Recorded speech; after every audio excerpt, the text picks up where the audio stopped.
vale la pena vivir para Él. Gracias, Mike y Jonit, por vuestro ministerio ahí en el piano y en la guitarra. Qué bonito suena con la guitarra ahora, de verdad. No es para echarte flores, pero suena muy bonito, muy bonito. Así que gracias, Jonit. Muy bien, vamos a seguir orando también por Ana y por Tony. Ana no está aquí hoy, está con Tony. Están confinados ahí en Sabadell. Ya, la congregación de Sabadell empieza a crecer. Los hermanos que están ahí. Pero vamos a seguir orando por ellos y seguro será de bendición.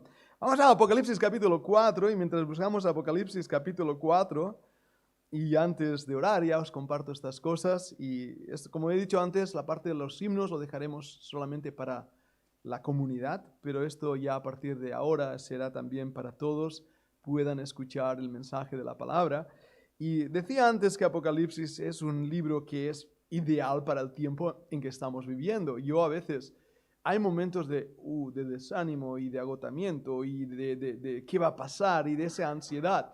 Pero cuando empiezo a pensar que somos testigos de un evento histórico tremendo, tremendo lo que estamos viviendo ahora, realmente estamos siendo participantes, tal vez, no estoy seguro, no os asustéis, pero tal vez estamos viviendo los últimos días.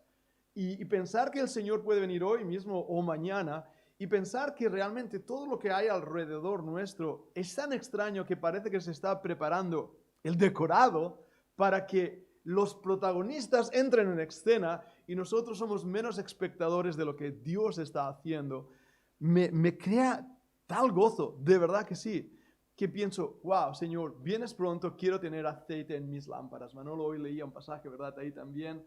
Y yo estaba, mientras lo leía ahí en Lucas y me acordaba de la parábola de las 10 vírgenes. Y qué tremenda verdad, tener aceite en nuestras lámparas. Y hermanos, yo no sé qué va a pasar, pero el Señor viene pronto, el Señor viene pronto. Alguien me ha enviado esta mañana un vídeo y me ha dicho, mira esto, qué creepy, era en inglés. ¿Sabes qué quiere decir creepy?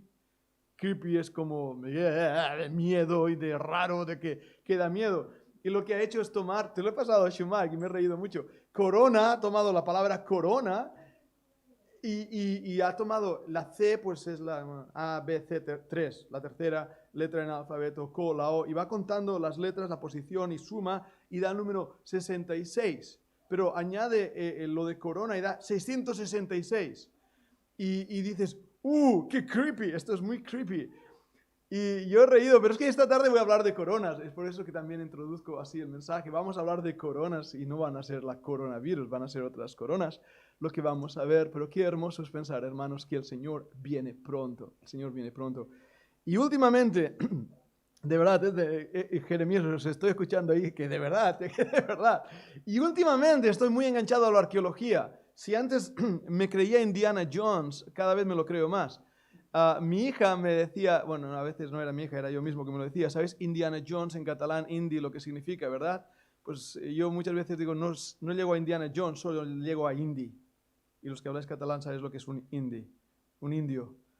Es lo que quiere decir. Pero la realidad es que la arqueología nos está abriendo un momento en que las piedras hablan. Nunca antes se había descubierto lo que hoy los arqueólogos están descubriendo. Nunca antes. Es tremendo. En el año 2017 encontraron lo que es a la ciudadela de David y encontraron ahí cosas extraordinarias, incluso un pequeño templo, voy a ponerlo así, con un lugar de sacrificio, con un lugar donde exprimen el aceite para la unción del rey, ni más ni menos que donde está el arroyo de Gijón, ahí en la ciudadela de David. Los arqueólogos dicen que es de la época tal vez de los jebuseos o anteriormente, y eso le sitúa ni más ni menos, y es lo que algunos dicen, en el templo de Melquisedec. Y es lo que ellos dicen, tal vez este era el templo de Melquisedec. No lo sé, pero hermanos, vamos a ver cosas muy interesantes. Tal vez, porque a lo mejor el Señor viene antes. Porque hoy vamos a hablar de qué va a pasar con la iglesia y vamos a entrar en el mismo trono de Dios. Vamos a ver eso hoy. Pero antes vamos a orar, vamos a pedir la bendición del Señor. Amado Padre, es de tanta bendición abrir tu palabra y darnos cuenta, Señor, que estamos en los últimos días, tal vez en las últimas horas antes de tu venida. Y Padre, Antes hablaba de mi querido hermano Griffith, que ha partido a tu presencia.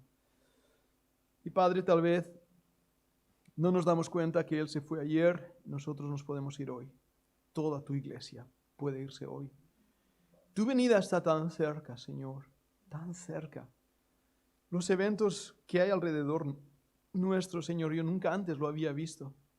Y había escuchado de cosas y habíamos hablado de cosas, pero lo que estamos viviendo es tan extraño, tan peculiar. Padre, que lo único que estamos es clamando, pidiéndote, ven pronto, Señor Jesús. Esa es la oración de tu iglesia. Y Padre, en este tiempo de tanta apostasía, de tanta confusión teológica, de tanta negación de las grandes verdades que hasta ahora han sido preciosas entre nosotros, te pido que permitas, Padre, tengamos aceite en nuestras lámparas. Que podamos de verdad, Señor, ser ungidos con el Espíritu Santo. Podamos vivir una vida que te honre, que te glorifique, Señor, que sea una luz en medio de esta oscuridad penetrante, asfixiante que estamos viviendo. El remanente es pequeño, Padre.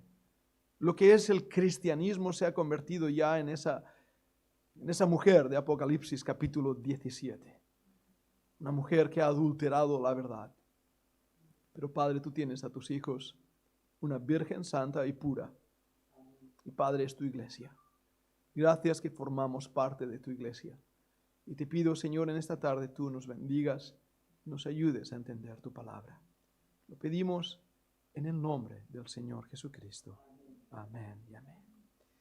Vamos otra vez al capítulo 4 del libro de Apocalipsis y en esta tarde yo sé que vamos a estar hablando de muchas cosas que más de exhortación son de comprensión del texto, pero espero que sea también de bendición y de ayuda para todos los que estáis aquí. Vamos a leer desde el versículo 1, de hecho voy a leer todo el capítulo, son 11 versículos, aunque ya la primera parte de este capítulo la vimos el domingo pasado. Apocalipsis capítulo 4, versículo 1. Después de esto miré y aquí una puerta abierta en el cielo, y la primera voz que oí como de trompeta hablaba conmigo, dijo, sube acá, y yo te mostraré las cosas que sucederán después de estas.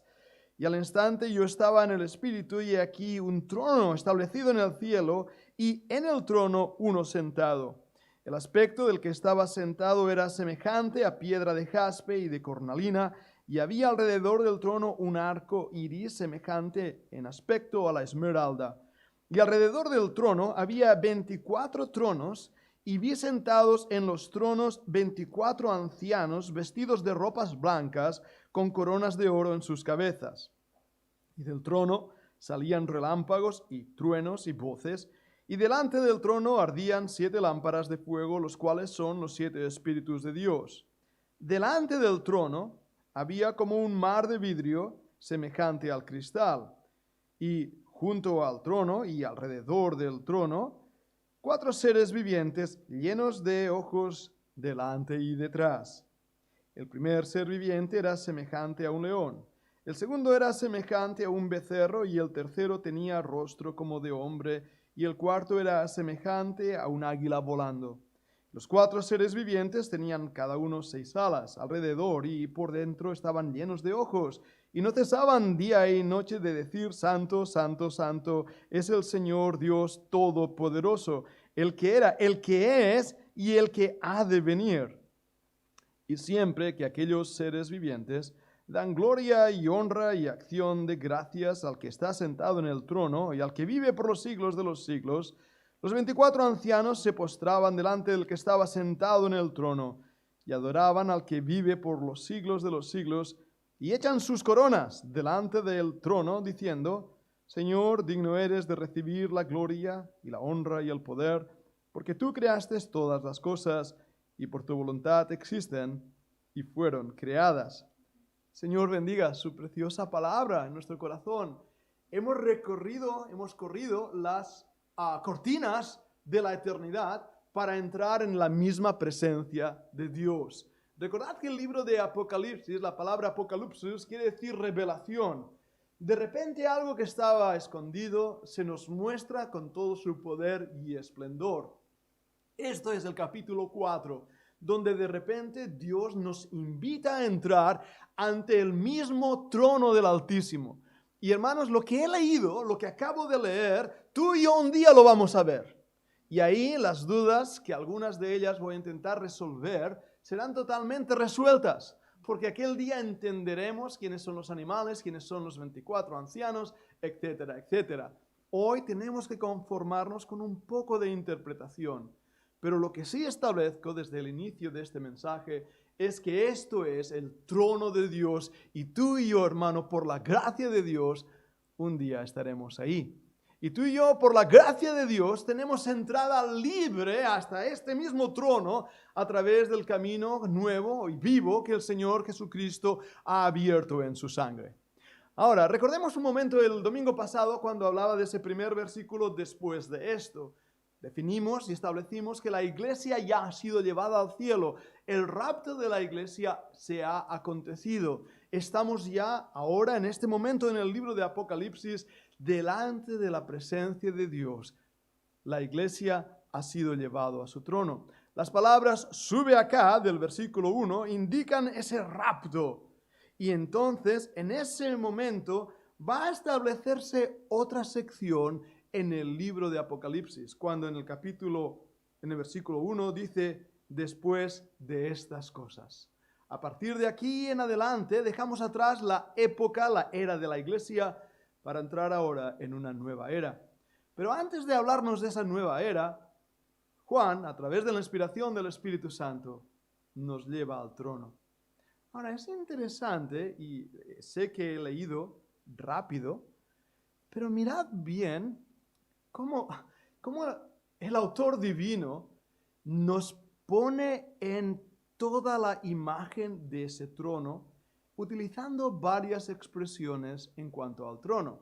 Voy a mencionarlas, por ejemplo, en el versículo 2, dice que había en el cielo y el trono uno sentado. Lo primero que nos dice es que en el trono había uno sentado. Pero entonces el versículo 3 nos habla de lo que había alrededor del trono. Nos habla el versículo 4, alrededor del trono. El versículo 5 dice, y del trono, algo pasaba desde el trono. El versículo 6 nos dice que delante del trono y junto al trono y alrededor del trono había alguna cosa más. El énfasis de este capítulo es el trono. Y por supuesto, ¿quién está sentado en el trono? Ahora, no es fácil interpretar este pasaje. Y al hacerlo nos encontramos con diferentes medios de interpretación o métodos de interpretación que quiero explicar. Uno de los conocidos es el método espiritualista, alegórico o simbólico. Lo que interpreta este sistema de interpretación bíblica es que todo el libro de Apocalipsis realmente es alegórico, simbólico. No es una realidad, sino que más bien intenta a través de metáforas y explicaciones darnos ciertas verdades espirituales que no entenderíamos si no hubiera sido de una forma así como le cuentas un cuento a un niño, ¿verdad? Sabemos todos que Caperucita Roja encontró al lobo y que los lobos no hablan, pero Caperucita Roja habló al lobo. Y nos da una moraleja. Eso es lo que hace el método de la espiritualización o la alegoría, encontrar símbolos y interpretar esos símbolos. A diferencia de esto, encontramos que hay otro método de interpretación bíblica. Es el que nosotros seguimos. Es el método de interpretación histórica literal. Eso quiere decir que lo que leemos es literal. Es histórico, acontece en un momento dado. Podemos sacar ciertas enseñanzas, como en algunas de las parábolas, pero entonces ya es una parábola. Pero incluso algunas de esas parábolas están basadas en hechos históricos, en verdades importantes. Cuando hablamos, por ejemplo, de el Lázaro, y el rico y el Lázaro, creemos que eso pasó, que realmente fue así. Así que cuando nos acercamos al libro de Apocalipsis, tenemos que tener en mente esto. La interpretación del libro de Apocalipsis es real. No es algo ficticio para sacar una moraleja, sino que es real. Está basado en cosas que Juan vio y oyó, en revelaciones que Dios le dio.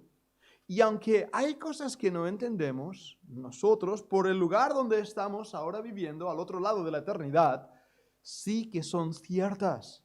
Y por eso podemos establecer nuestra confianza en que lo que la Biblia dice es así. Ahora, ¿encontramos símbolos en Apocalipsis? Sí, los hay. ¿Cómo interpretar estos símbolos? Bien, una de las claves en la interpretación bíblica es que para poder interpretar algo tenemos que tener un referente. A esto le llamamos el tipo y el antetipo. Podemos entender mucho mejor lo que he leído si entendemos lo que es un trono. Ahora, esto es divertido y sé que es filosofía, pero cuando los filósofos hablan de la silla, y todos sabéis lo que es una silla porque estáis sentados en una silla, pero para los filósofos existe una silla universal. La idea, el concepto de una silla nos permite entender lo que es una silla. El concepto de un trono nos permite entender lo que es un trono. Esos conceptos son dados al hombre, nos dirá la filosofía. Pero cuando hablamos aquí del trono y de lo que hay alrededor del trono y de quién se sienta en el trono, para poder entender esto tenemos que preguntarnos, ¿hay algún otro lugar donde se habla de un trono? ¿Hay algún otro lugar donde se vea lo que aquí estaba viendo Juan? Y la respuesta es sí. Tendríamos que ir al Antiguo Testamento, los libros de Daniel, Ezequiel e Isaías. Y en los pasajes, como por ejemplo Ezequiel capítulo 10, Daniel también, mencionado en el capítulo 7, encontramos que hay un anciano de días sentado en un trono. La revelación empieza a mostrarnos que ese anciano de días es ni más ni menos que Dios mismo. Ahora, ¿por qué un anciano de días? Y ahí viene en ese simbolismo que podemos entender. ¿Acaso Dios es un anciano con barba larga? No, en absoluto. De hecho, la Biblia dice que a Dios nadie le vio jamás. Moisés quiso ver su rostro y Dios le mostró solo su espalda. Pero hay un versículo que cuando habla el Señor Jesucristo de los pequeñines, dice, sus ángeles que ven el rostro de mi Padre. Los ángeles ven el rostro de Dios. Lo que estamos viendo aquí, por lo tanto, es un acercamiento al trono de Dios, si lo interpretamos a través de Ezequiel o a través de Daniel. Pero veremos que estos versículos no solo se hablan de el trono de Dios, sino que cuando nos da más referencias, descubrimos que quien está sentado en el trono es el mismo Señor Jesucristo. Porque dice el que es, y el que era, y el que ha de venir. Y todos hemos oído hablar de que el Señor Jesucristo ha de venir. Y así le vio también en la visión de la isla de Patmos Juan, cuando habló del que es y el que estuvo muerto y vive. La realidad es que el libro de Apocalipsis nos muestra a Jesucristo como el que es, el que está sentado en un alto trono y sublime. Y de esta manera podemos llegar a una conclusión extraordinaria, que Cristo es Dios todopoderoso, digno de toda gloria, de todo honor, en cuya presencia se doblarán todas las rodillas, toda lengua confesará su nombre. Ese es nuestro Señor. Y aquellos que hablan de Él como si fuera un mero profeta, al igual que otros profetas, o que hablan de Él como si fuera un mero hombre, cerrarán sus bocas y tendrán que realmente poner su cara en el suelo, humillándose ante aquel que es Rey de Reyes y Señor de Señores.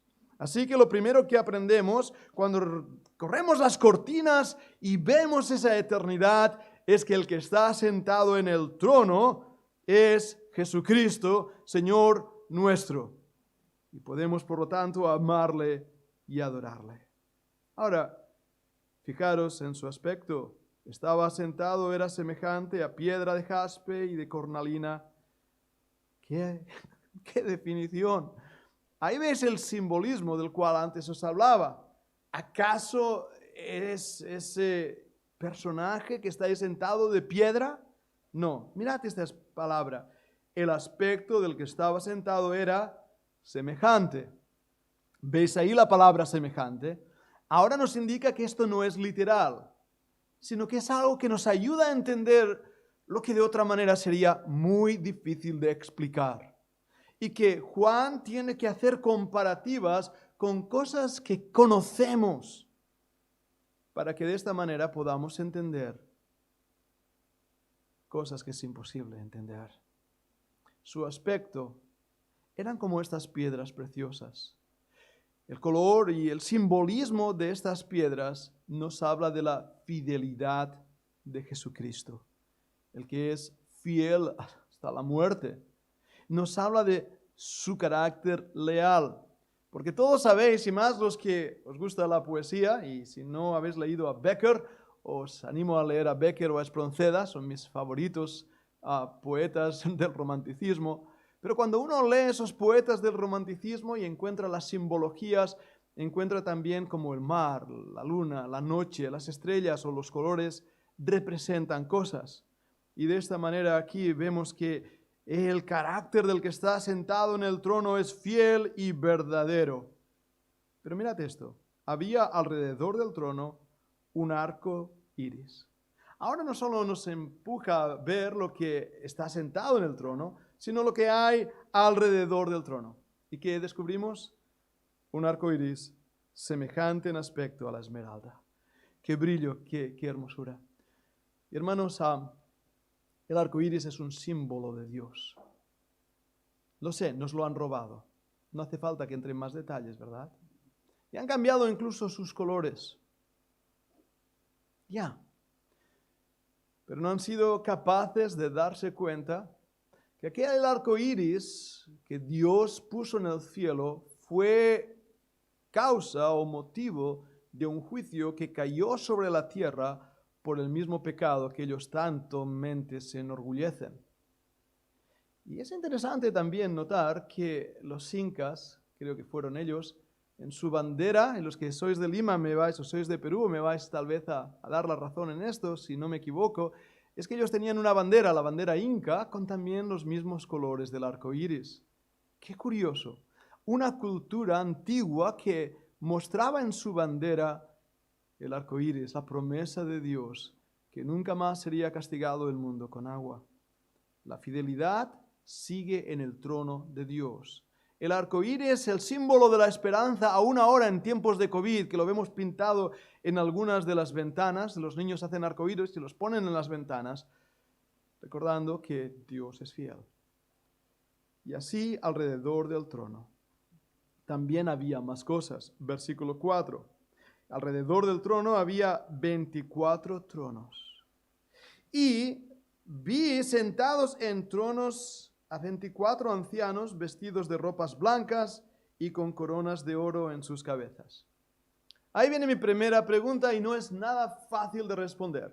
De hecho, cuando yo era niño, la primera vez que leí esto, y tenía tal vez 10, 12 años cuando leí estos pasajes, lo primero que pensé, lo tuve clarísimo, pensé, claro, estos son los 12 apóstoles y los 12 patriarcas. Y esa fue la interpretación de un niño de 12 a 15 años. El estudio de la teología me ha hecho ver que es más complicado de lo que ese pequeño niño pensó en ese momento. La realidad es que no estamos muy seguros quiénes son. Interpretaciones hay varias. Una de las interpretaciones es que son los santos representantes del Antiguo Testamento, igual que David escogió también, y lo vemos en el libro de Samuel, escogió a algunos representantes, algunos ancianos, o lo mismo que vemos representados a algunos de la casa de Leví para representar a todo el sacerdocio. Es posible que estos ancianos sean representantes de los santos del Antiguo Testamento y sean también otros representantes de los santos del Nuevo Testamento.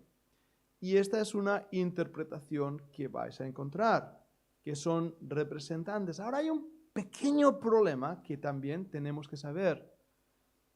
Los santos del Antiguo Testamento, aquellos que fueron salvos por una fe futura en la obra del Mesías prometido, que no forman parte de la iglesia porque son santos del Antiguo Testamento antes de esta dispensación, creemos que no van a resucitar hasta que el Señor Jesucristo venga y ponga sus pies en el Monte de los Olivos.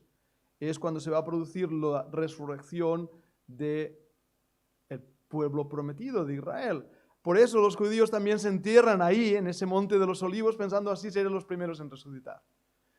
Nos plantea un problema ver esto. ¿Quiénes son?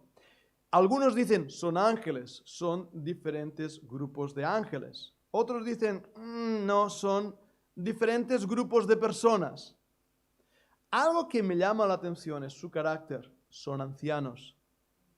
Y no solamente esto, y cuando digo ancianos, una vez más recordad lo que os he dicho del anciano de días, nos habla de su carácter de madurez. Cuando uno estudia a los ancianos en la Biblia, vemos que son personas maduras.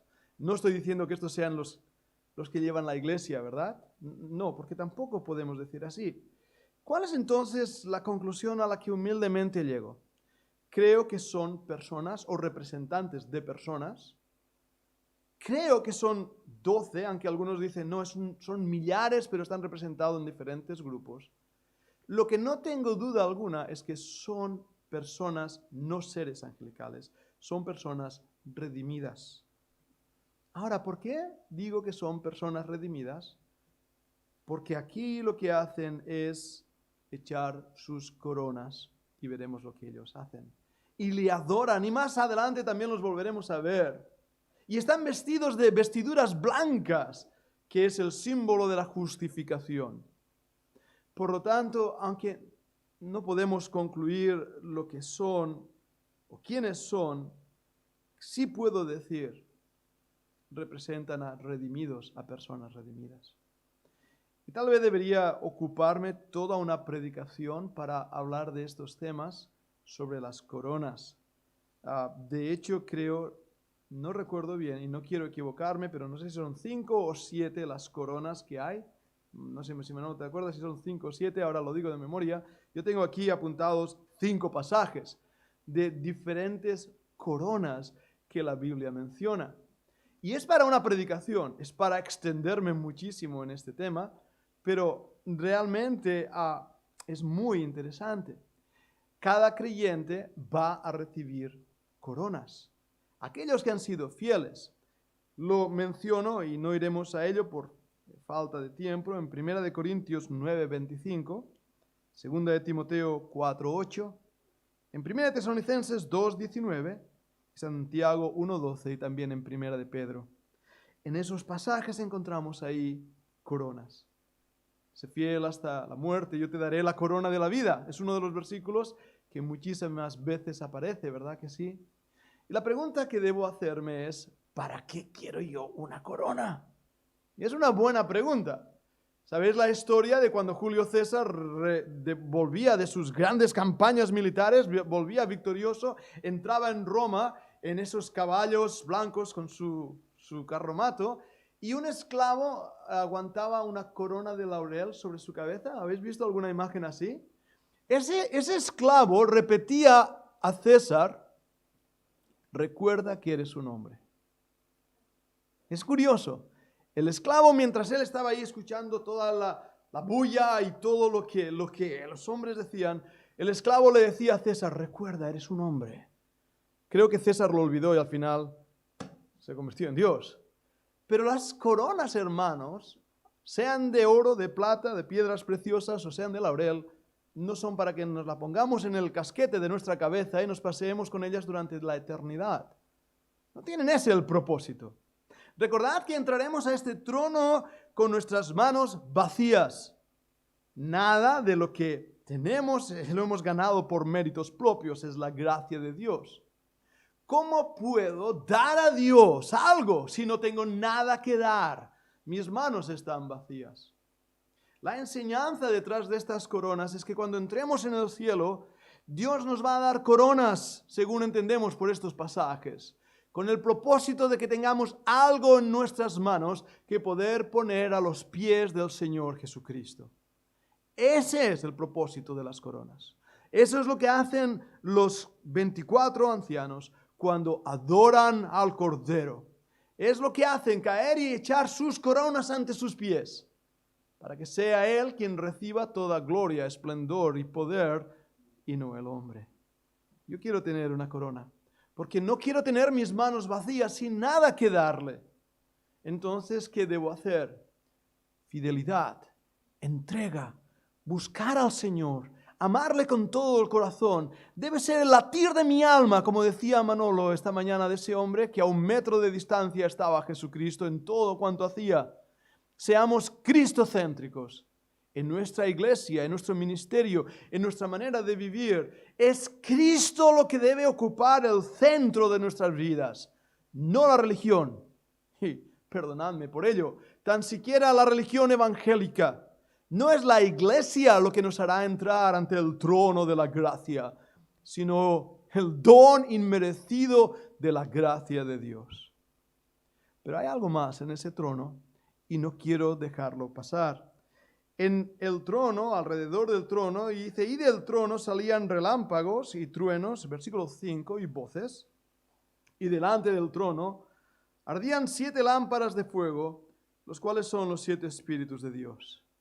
Y hablé de estos 7 espíritus de Dios en el capítulo 1, y en Isaías capítulo 6 y versículo 3 nos muestra y nos da la interpretación quiénes son estos 7 espíritus de Dios. No quiere decir que aparte de la Trinidad existan 7 espíritus más, sino que cuando utiliza este número, y también lo vemos en otros lugares aquí en el libro de Apocalipsis, es la plenitud del Espíritu de Dios. La palabra en hebreo es ruach. Se puede traducir como viento, y a veces los testigos de Jehová dicen, esto es una fuerza activa. No, es el Espíritu mismo de Dios en su bendita persona. No es una cosa neutra, es algo personal. Y ahí en Isaías nos habla de este poder de su Santo Espíritu. Así que en ese trono está también ahí el Espíritu Santo, aquel mismo que nos ha sido dado, nuestro paracleto, nuestra ayuda, nuestro fuerte defensor. Eso era en el trono y alrededor del trono, pero mirad delante del trono. Y eso se encuentra en el versículo 6 en adelante, donde nos va a hablar de algo conflictivo. Versículo 6, delante del trono había como un mar de vidrio y semejante al cristal, junto al trono y alrededor del trono 4 seres vivientes, llenos de ojos delante y detrás. Bien, delante del trono había como un mar de vidrio semejante al cristal. Hemos hablado varias veces del mar de la gracia. Un mar que es profundo. ¿Habéis recordado ese versículo que dice que intentamos comprender la anchura y largura y la altura y la profundidad del amor de Dios? Nosotros todos vivimos en un mundo de 3 dimensiones. Pero ese versículo nos da 4 dimensiones. Por eso nos cuesta tanto entender el amor de Dios, porque el amor de Dios es más profundo y grande de lo que jamás un hombre pueda llegar a entender. Tiene 4 dimensiones. Y de esta manera, este mar que representa su amor, su gracia, es un mar profundo. Es un mar profundo. Una vez leyendo a mi querido amigo Carlos Spurgeon, en una de las predicaciones que él utilizaba su riqueza de vocabulario y su imaginación poética, decía que este río o este mar era como adentrarse en el Atlántico. Primero en una playa cercana, empiezas a andar y el agua te llega a los tobillos, más adentro en las rodillas, más adentro en la cintura, más adentro en los hombros, el cuello. Tienes que empezar a nadar hasta que te encuentras que el mar es más profundo de lo que jamás habías imaginado. Recuerdo cuando niño me apasionaba navegar en el balandro de mi tío y nos tirábamos de cabeza en el mar profundo. Salíamos a navegar, echábamos ancla y nos bañábamos en el mar profundo. Si alguna vez lo has hecho, te aseguro que da miedo. Te tirabas de cabeza, no sabías cuánto habías bajado, abrías los ojos y lo que veías era la inmensidad y oscuridad y no sabías qué había ahí debajo. Y tu mente empezaba a jugar con tu imaginación pensando que a lo mejor el tiburón más grande venía a comerte. Pero hermanos, así es el amor de Dios. Es grande y profundo. Y por eso está delante de su trono. Porque eso es lo que nos permite acercarnos al trono. Bien, voy ya casi terminando al hablar de esos 4 seres. Seres extraños. No es la primera vez que aparecen en la Biblia. En el libro de Ezequiel, capítulo 10, los identifica como querubines. La función de los querubines protectores es estar en el trono de Dios. Son los defensores de su trono. Son los que protegen el trono. No es que realmente necesite protección Dios, pero su función es la de adorar, reconocer la santidad de Dios. De hecho, en Isaías capítulo 6 dice, Santo, Santo, Santo. Y cuando he leído aquí en el versículo 8, dice lo mismo. Los 4 seres vivientes tenían cada uno 6 alas, y alrededor y por dentro estaban llenos de ojos, y no cesaban día y noche de decir, Santo, Santo, Santo es el Señor. La palabra y Señor es Adonai en hebreo, Elohim. Dios Todopoderoso, el que era, el que es, el que ha de venir. Ese es Jesucristo. Y tal vez los teólogos no se ponen muy de acuerdo en ello, pero tal vez estos animales representen su carácter en su ministerio eterno. El león, el liderazgo. El becerro, la humildad. El aspecto de hombre nos habla de su fortaleza y de su sabiduría. El águila, la victoria y el esplendor. Desde los padres de la iglesia, estos 4 animales se han definido como los 4 evangelios. Mateo, el león, dirigido a los judíos. Marcos, el becerro, la humildad. El siervo de Dios. Lucas, escrito por el médico amado, conocedor grandemente de la vida del hombre, representaría al hombre, la fortaleza y la humanidad de Cristo. Pero Juan, nuestro querido Juan, representaría la deidad del Señor como águila ante la misma presencia de Dios. Y así estos seres que están ahí nos hablan de Jesucristo. Su aspecto, creemos que es así, en lo que Juan pudo explicar de algo que era muy difícil de explicar.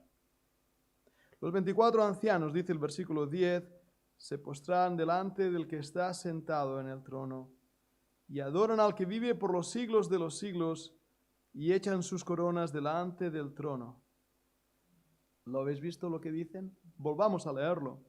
Señor, digno eres. Hablaremos más de la dignidad de Cristo en este libro de Apocalipsis. Digno eres de recibir la gloria y la honra y el poder, porque tú creaste todas las cosas y por tu voluntad existen y fueron creadas. Tú y yo somos obra de sus manos. No somos el accidente fortuito o el polvo de las estrellas, como alguien ha identificado a esta humanidad. Somos el diseño de un Dios grande, todopoderoso, que está sentado en el trono. Yo espero que ese día sea pronto, cuando su iglesia, toda ella, pueda poner sus coronas a los pies del que es y el que era y el que ha de venir, el Todopoderoso. Y espero que todos los que oigan este mensaje, los que estáis aquí o los que están ahí en YouTube, puedan formar parte de esa multitud de hombres y mujeres incontables de todas las tribus, lenguas, y naciones y pueblos que canten el himno del Cordero. Pero de eso hablaremos otro día en nuestra siguiente predicación. Vamos a orar. Señor, gracias por esta visión del cielo. Qué gloriosa visión. Qué bendición tan grande, Padre, poder estar allí un día ante ese trono de la gracia. Danos de poder estar preparados para que el día en que tú vengas a buscarnos no nos sobrecoja como ladrón, sino que estemos esperando y anticipando tu preciosa venida. Lo pedimos en el nombre de Jesucristo. Amén. Amén. Gracias al Señor por su palabra, hermanos. Y vamos a seguir cantando y necesitaré una vez más la ayuda de los musicólogos que puedan ayudarme. Gracias.